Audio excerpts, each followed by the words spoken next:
The Guyana Police Force has declined to comment amid widespread speculation on social media about the alleged revocation of a United States visa belonging to senior police officer Michelle Caesar.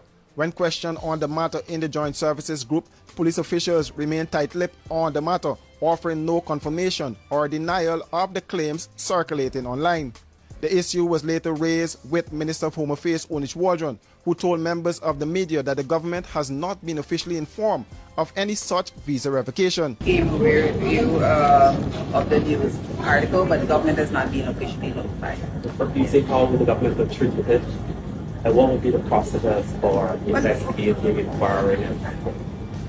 As you know, we have to get further details as to reasons. If there's going to be official communication, then we will assess those reasons that's presented and then treat it accordingly. But so far we have none. If you can be able to tell us how many law enforcement officers have been sanctioned by the U.S.? We know some were sanctioned in 20. You mean when you speak about the visa sanctions? I'm talking about U.S. sanctions in general. Well, the ones that you are aware of, the ones that I'm aware of, which are in the public domain. So otherwise there is none other that I'm aware of. Usually when these things happen, they come in the public domain.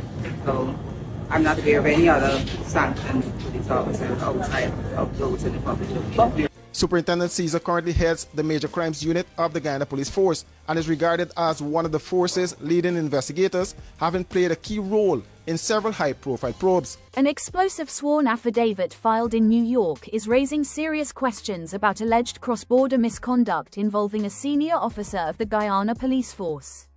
In the affidavit, a US-based affiant outlines a series of encounters and communications he says began in the summer of 2023 and escalated to the point where he felt compelled to warn a US national that his life was in danger. According to the sworn statement, the affiant received a WhatsApp video call from an intermediary known to him, who said someone urgently wanted to speak. The phone was then handed to a senior Guyana police officer, whom the affiant says he personally knew and positively identified. The officer reportedly said he was in Queens, New York, and requested a meeting, describing the matter as important.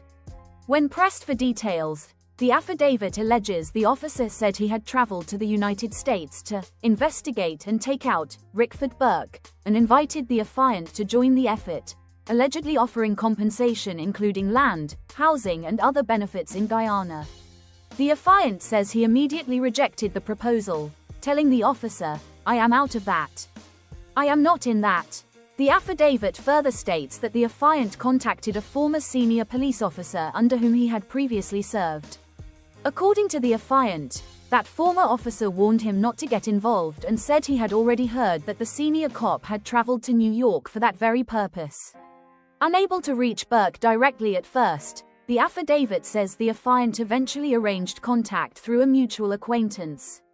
On December 21, 2023, the affiant met the intermediary at a restaurant on Church Avenue in Brooklyn, during which Burke was contacted by phone. The affiant says he later spoke privately with Burke, identified himself and warned him that his life was in danger and that he should take security precautions seriously. Burke reportedly told the affiant that he already had related intelligence and that the information had been shared with his organization, the Caribbean Guyana Institute for Democracy.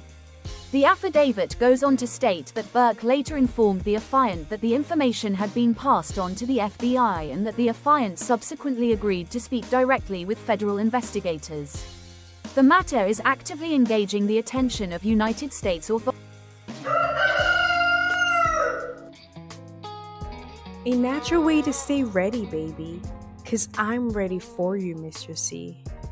The ultimate male supplement, men's total wellness formula, packed with essential nutrients for men's health.